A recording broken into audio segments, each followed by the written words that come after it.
안녕하십니까. 8월 23일 월요일 말씀 묵상 함께 시작하겠습니다. 오늘 본문은 로마서 7장 14절에서부터 20절까지 다루겠습니다. 날마다 솟는 샘물에서는 13절에서부터인데 지난 토요일 날 제가 13절을 다뤘거든요. 그래서 오늘은 14절부터 20절까지 다루도록 하겠습니다. 물론 13절에 있는 내용을 다시 제가 짚어드리긴 해야 될 것 같습니다. 여하튼 주님께서 우리들에게 은혜를 믿음으로 말미암은 은혜를 주신다는 이 진리를 매일매일 묵상할 때마다 정말 주님께서 내 개인의 삶 가운데 얼마나 크게 영향력을 끼치고 계시고 또 끼치실 수 있는지 우리가 그 마음 문을 열면 열수록 주님의 그 능력이 우리에게 더욱더 크게 다가올 수 있다는 것을 확인할 수 있는 것 같습니다. 이 시간 다시 로마서 7장 14절부터 20절 조금 본문이 어려울 수 있거든요. 조금 어려울 수 있지만 이걸 따라가면서 하나님의 말씀이 어디에 있는지 하나님의 뜻이 어디에 있는지 확인해 보는 시간이 되었으면 좋겠습니다. 그런 말씀을 보겠습니다.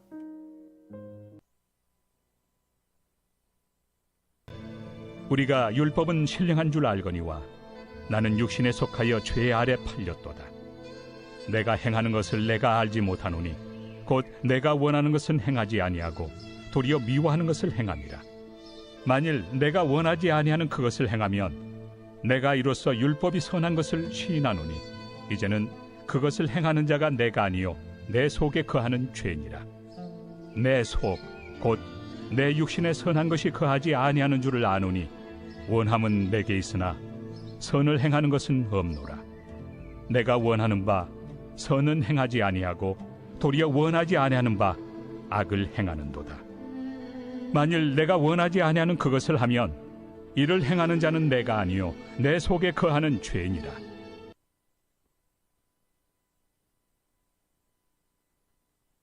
본문이 조금 이제 약간 쉽게 끝나는 느낌이 들죠. 사실은 끝부분 그러니까 25절까지 쭉 나가면 좋은데 오늘 날마다 솟는 샘물이 20절에서 끊기다 보니까 논리가 끝까지 가지는 않고 다만 중요한 부분을 다루기는 했습니다. 내일 본문에서 결론이 나오게 될 것입니다.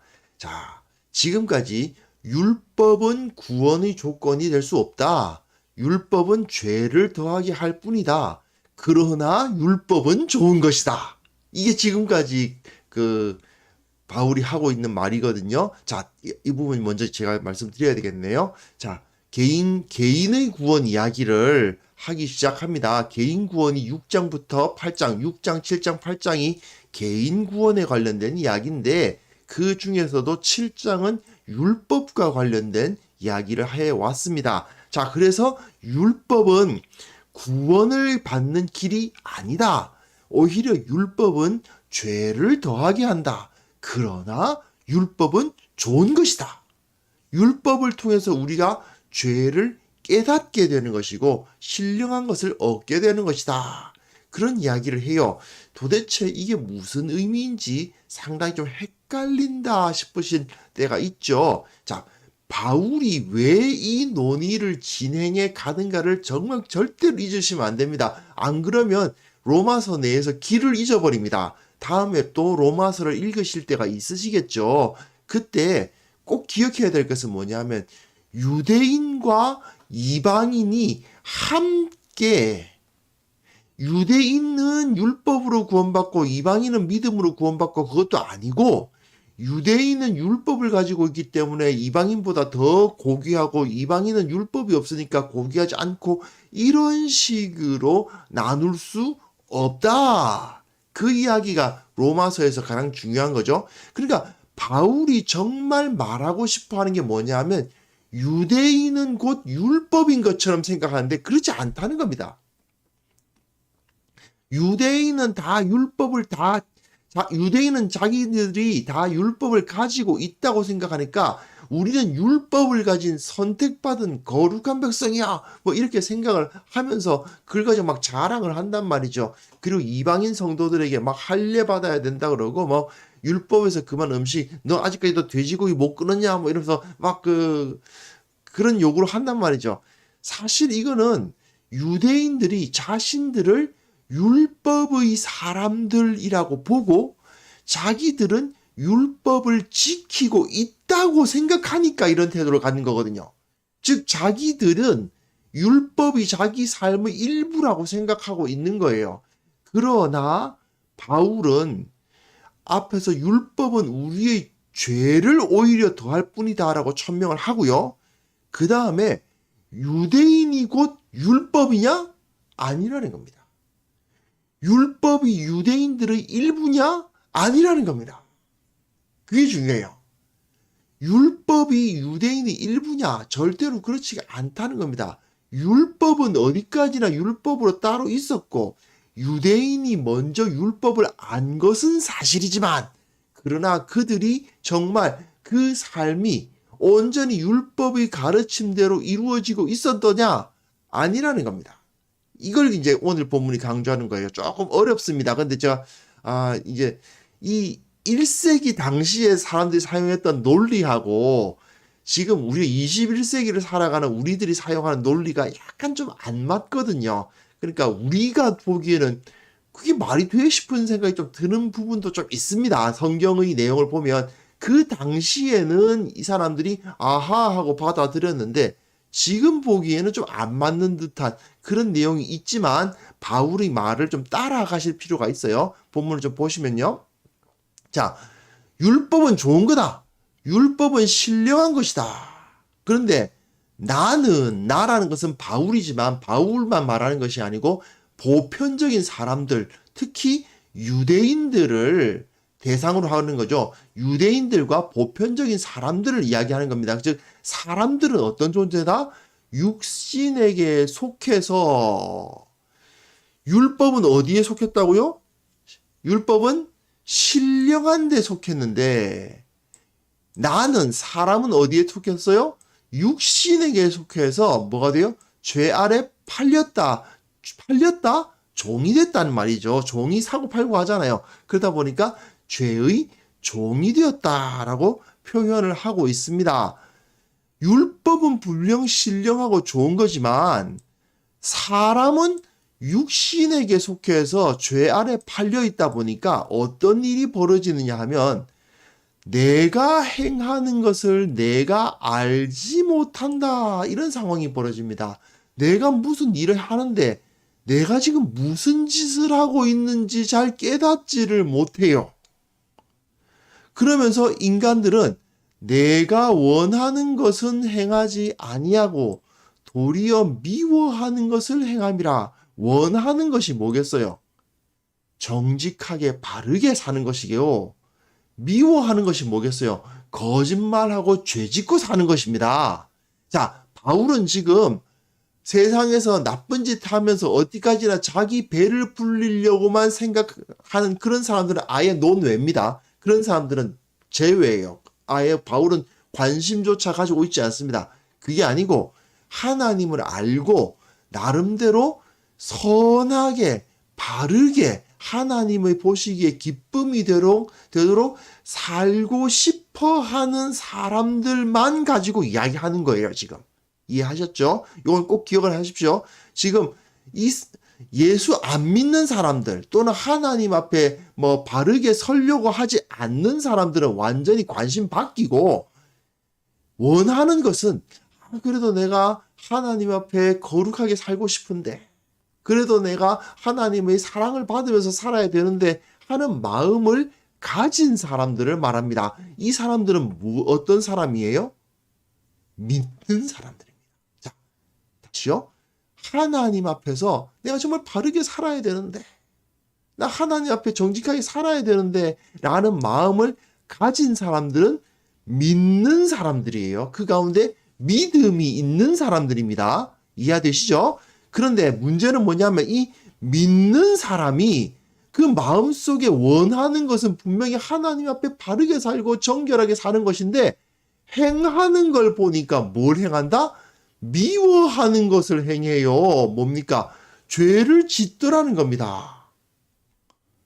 내가 원하지 아니하는 그것, 즉 죄, 거짓말하는 것을 행하면 내가 이로써 율법이 선한 것을 시인하노니 이런 말을 하거든요. 무슨 소리입니까?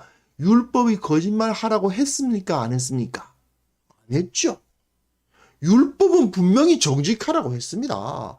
율법은 분명히 거짓 증거하지 말라고 했습니다. 그런데 내가 거짓말하고 내가 나쁜 짓을 해요. 그러면 율법은 선하죠? 율법 자체는 선하지 않습니까? 하지만 어떻습니까? 율법 자체는 선한데 그것은 원하지 아니하는 그것이에요. 그러니까 그것 하면 죄를 행하는 자는 내가 아니요 내 속에 거하는 죄니라 이렇게 이야기를 해요. 이게 조금 우리가 생각하기에 논리가 애매한데 무슨 소리냐면 나라는 존재가 이만큼 있으면 나뉘는 거예요. 반으로 나뉘어서 하나는 원하는 것, 하나님을 사랑하고 하나님께 선하는 것을 원하는 것을 이제 사랑하는 것이면 한쪽은 또 다시는 사람이 이만큼 있으면 이렇게 해서 이게 선한 부분이 있는 거예요. 이 선한 삶은 무엇을 선하는 겁니까? 믿는 삶이죠. 믿음으로 말미암아 선한 것을 행하려고 해요. 그 믿음은 어떤 믿음입니까? 제가 다시 한번 말씀드렸잖아요. 처음 강조했잖아요. 하나님께서 나를 기뻐하실 만한 것을 내가 원하죠. 예, 나의 선한 부분이 내가 원합니다. 그런데 죄를 또 짓습니다. 죄를 짓는 부분이 또 있어요. 이건 무엇을 따르는 겁니까? 율법을 따라서 행하다 보니까 이게 죄를 짓는 거예요. 죄. 율법에 근거하면 이게 죄인 거예요. 율법에 따라서 행하는 게 죄는 거. 제가 말씀 좀 잘못 드렸는데요. 율법을 따라서 행하는 게 아니라 율법에 근거해서 보니까 이게 죄인 거예요. 그래서 나는 어떤 부분이 있느냐 하면 하나님의 뜻대로 율법을 그대로 하나님의 뜻대로 율법을 그대로 살아가고자 하는 마음을 갖는 부분도 있어요. 근데 그 부분은 무엇에 관련된 부분입니까? 믿음에 관련된 부분이죠. 믿음이 선이잖아요. 지금 내가 하나님 앞에 바르게 살고자 하는 그 마음이 믿음이니까. 그러니까 그 믿음은 뭘 원해요? 선을 원해요. 그런데 문제는 내가 육신으로서 행동하는 이 행동은 지금 뭘 하고 있어요? 죄를 짓고 있어요. 그런데 이 죄는 무엇에 의해서 드러납니까? 율법에 의해서 드러난다는 거예요. 그러다 보니까 어떤 일이 벌어지느냐 하면 원하지 아니하는 그것은 율법과 관련되어 있다는 겁니다. 그 다음 한번 보시면요. 내 속, 곧 내 육신에 선한 것이 거하지 아니하는 줄을 아노니 원함은 내게 있으나 이 원하는 게 뭐예요? 믿음이에요. 믿음. 이게 믿음. 선을 행하는 건 뭐예요? 행위죠. 행위. 행위는 무엇이에요? 율법입니다. 율법이고 이건 믿음이죠. 그러니까 원하는 바 선은 행하지 아니하고 원하지 아니하는 바 악을 행하는 인간의 모습이 있는 거예요. 믿음을 가지고 있는 나는 선을 행하고자 하는 마음을 가지고 있는데 그런데 나의 육신은 이 육신은 원하지 아니하는 바 악을 행하는 현실이 지금 붙잡고 있는 거예요. 이 묘한 거죠. 우리 현실이 그렇지 않느냐는 겁니다. 내 마음은 분명히 하나님의 마음대로 하나님의 뜻대로 살고 싶다니까요. 믿는 사람들은 하나님의 뜻대로 살고 싶어 하는 것이 하나님 앞에서 진실된 실천을 하고 싶어 하는 겁니다. 하지만은 실제로는 거짓말하고 죄 짓는단 말이죠. 이거는 율법이 검한 거잖아요. 그러니까 죄는 율법과 관련되어 있다는 겁니다. 조금 논리적으로 보면 이상한데 뭔가 안 맞는데 그런 생각이 좀 들죠. 네, 사실은 21세기 사람들이 보기에는 약간 논리가 안 맞는데 하는 느낌이 드는 건 사실이에요.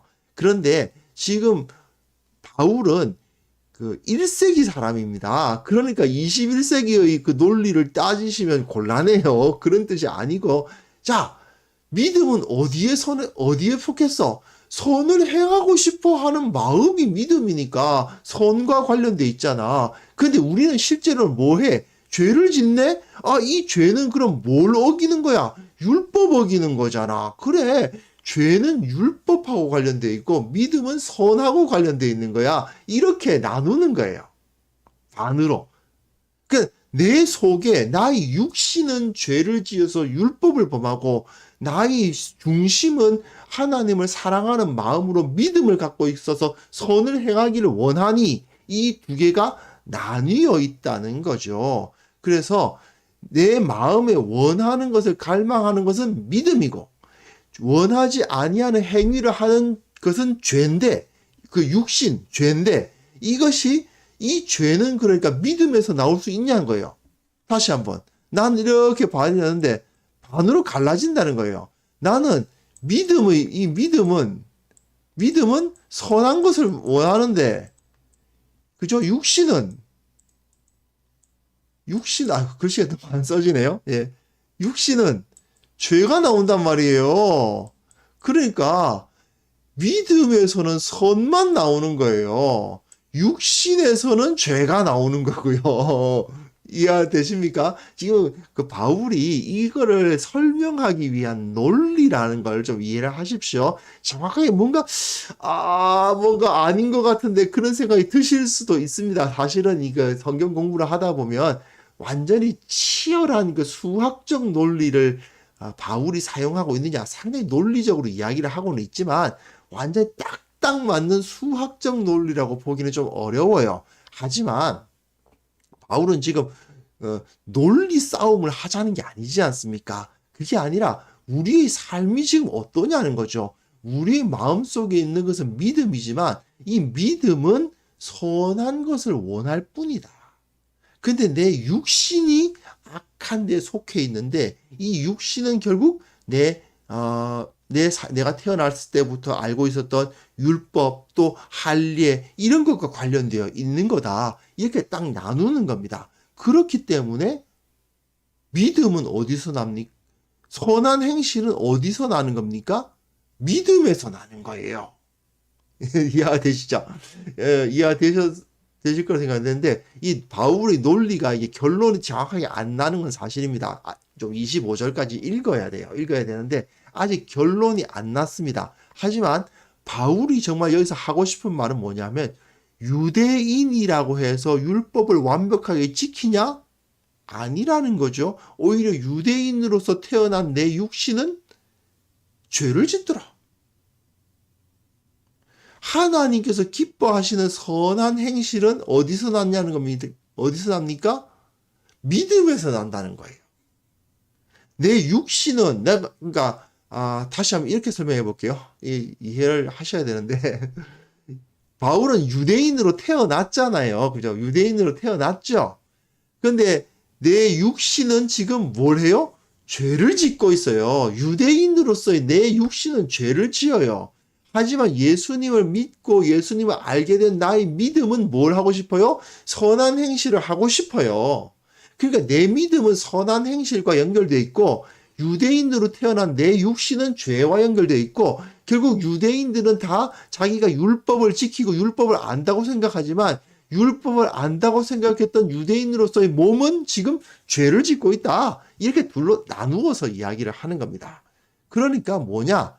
이방인들은 율법 모르고 죄 짓는데 유대인들은 율법 알고 죄 짓는다. 결국 마찬가지 아니냐? 그럼 이방인들은 믿음을 가지면 어떤 일이 벌어져요? 선한 행실을 갖고 싶어 한다. 유대인들 역시 믿음을 가지면 선한 행실을 갖고 싶어 한다. 즉 선한 행실은 어디서 나오냐? 율법에서 나오더냐? 아니다. 믿음에서 나온다. 하나님께서는 그 선한 행실을 보시고 그 선한 행실을 갚아주신다. 근데 여기 선한 행실은 마음으로 갖고 있는 그 선한 일을 하고 싶어하는 마음까지 하나님께서 인정해 주신다는 거죠.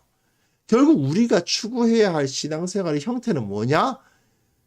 어떤 일을 막 딱딱딱딱 주어주면서 이런 걸 하면 하나님께 이제 의롭다 여김을 받고, 그리고 이런 것을 안 하면 하나님께서 우리를 의롭다고 여겨주시지 않는다. 이게 아니라는 겁니다. 우리의 신앙이란 것은 뭐냐?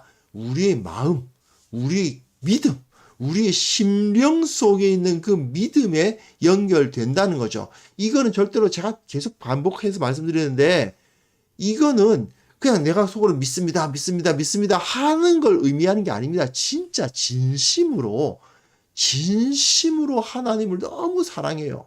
진심으로 하나님을 너무 섬기고 싶어요. 그리고 하나님께서 이런 행동을 좋아하신다는 것도 알고 내가 하나님께서 원하시는 그 모습을 살고자 마음을 먹었어요. 그런데 마음은 그렇게 먹었는데 이상하게 이렇게 유혹이 오기만 하면 꼴까닥 넘어가고, 왜 조금 이제 어려운 일 생기면 그냥 푹 그냥 주저앉고, 난 왜 이럴까? 이런 문제가 생기죠. 그 문제를 볼 때 믿음 때문에 그렇게 넘어지는 게 아니라는 거예요. 지금 바울은 그걸 나누어서 설명하는 거예요. 믿음 때문에 넘어지는 게 아니고 뭐 때문에 넘어진다? 육신 때문에 넘어진다. 근데 지금 바울은 유대인들을 향해서 주로 지금 유대인들과 율법에 관련돼서 이야기하잖아요. 근데 그 네 육신은 무슨 육신이니? 유대인의 육신이지. 그래, 너 유대인으로서 태어났다고, 난지 8일 만에 할례받은 유대인의 혈통을 타고 태어났다고 너 엄청 자랑했잖아. 근데 유대인의 육신을 가진 너는 실제로는 죄만 짓잖아. 그 말입니다. 그 말이고, 결국 네가 선한 행실을 하고 싶고 하나님 앞에 바로 서고 싶어 하는 그 마음, 그리고 그 마음 가지고 뭐 가끔은 또 뭐 선한 행실을 하겠죠. 그런 행동을 하면 그건 뭐 때문에 나왔니? 네가 유대인으로서 태어나서 그 일을 행동하는 그렇게 좋은 행동하는 거야? 아니잖아. 마음속에 믿음이 있으니까 네가 선한 행동하는 거 아니야. 그래서 지금 바울이 그런 이야기를 하고 있는 거예요. 자, 오늘 본문은 여기까지입니다. 조금 애매하게 본문이 끝나다 보니까 이 결론이 딱 나진 않는데, 가장 중요한 건 무엇입니까? 우리 마음 속에 있는 진실된 마음입니다. 그게 믿음이거든요. 그 믿음에 근거해야 됩니다. 그런데 가끔 가다 보면 우리 신앙인들을 저분 직분이 뭔가, 그죠? 저분 제자훈련 받았냐 안 받았냐, 또 교회에 따라서 저 사람 방언하냐 안 하냐, 뭐 이런 거 가지고 저 사람의 신앙의 등급 나누는 교회가 가끔 가다 보면 있어요. 그렇지 않습니까? 또는 저 사람은 몇 대째 신앙생활하는 집안에서 태어난 사람이니까 신앙이 좋을 거야. 이런 식으로 사람을 생각하는 경우가 있거든요. 근데 지금 바울은 그거를 깨뜨리는 겁니다. 그거를 깨뜨리는 겁니다. 이 사람이 정말 하나님의 사람인가 아닌가를 아는 가장 좋은 방법은 그 사람의 심령이 정말 주님을 사랑하고 주님을 따르려고 하고 있는가를 검증하려고 노력해야 되는 거죠. 우선 자기 자신이 그것을 검증해야 되고, 또한 어떤 사람이 정말 그 교회에서 진정한 일꾼이 되고 진정한 섬기는 사람이 되려면 그 마음속에 정말 주님 사랑하는 마음이 넘쳐 흘러야, 그래야 그 사람이 교회를 섬길 수 있지 않겠습니까? 그런 기준으로 봐야 된다는 거죠. 이 사람은 훈련받았으니까 괜찮아. 이 사람이 몇 대째 신앙생활 하는 집안에 태어난 사람인데, 괜찮아. 저 사람 목사 아들이야. 이건 다 의미 없습니다. 그런 거 의미 없다는 거예요. 그 각 사람이 가지고 있는 믿음, 그게 가장 중요하다. 그 사실을 우리가 기억하면서 먼저 내가 이래봬도 제자훈련 받은 사람인데 나는 신앙 좋지, 이렇게 자만하거나 내가 그래도 장로인데 내가 권사인데 이런 자만, 또는 다른 사람을 보면서 저분은 권사니까 신앙생활 잘할 거야, 저 사람은 목사니까 신앙생활 잘할 거야, 이런 식으로 생각하는 것을 다 버리고 우리는 오직 하나님께서 바라시는 그 선한 영향력을 끼치는 믿음, 그것을 바라보는 참 믿음을 가지게 하옵소서. 우리의 기도 제목이 되었으면 좋겠습니다. 기도합시다.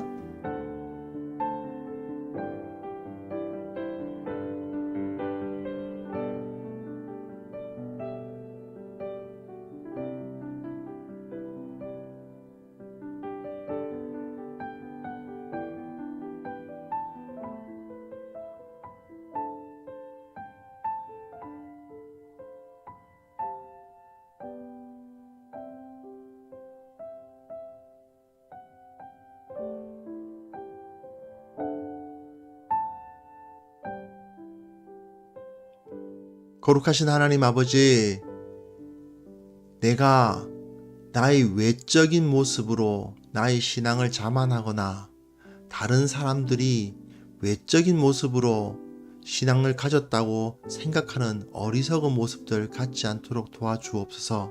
우리의 믿음은 내면에 있으며 참 심령 깊은 곳에서 나와야 한다는 사실을 다시 한번 기억하게 하여 주시고, 오래 신앙생활을 했다고, 기독교 집안에 태어났다고, 직분받았다고, 훈련받았다고, 이것저것 섬긴다고 그 사람이 참 신앙인이라고 판단하는 그런 어리석은 태도들 다 버리고, 내가 교회에서 이런 것 하니까, 내가 이런 직분 받았으니까, 내가 이런 집안에서 태어났으니까 나는 신앙인이라고 착각하는 그런 어리석음들 다 버리고 참 믿음만 가지고 살아가는 자들 되게 하여 주시옵소서.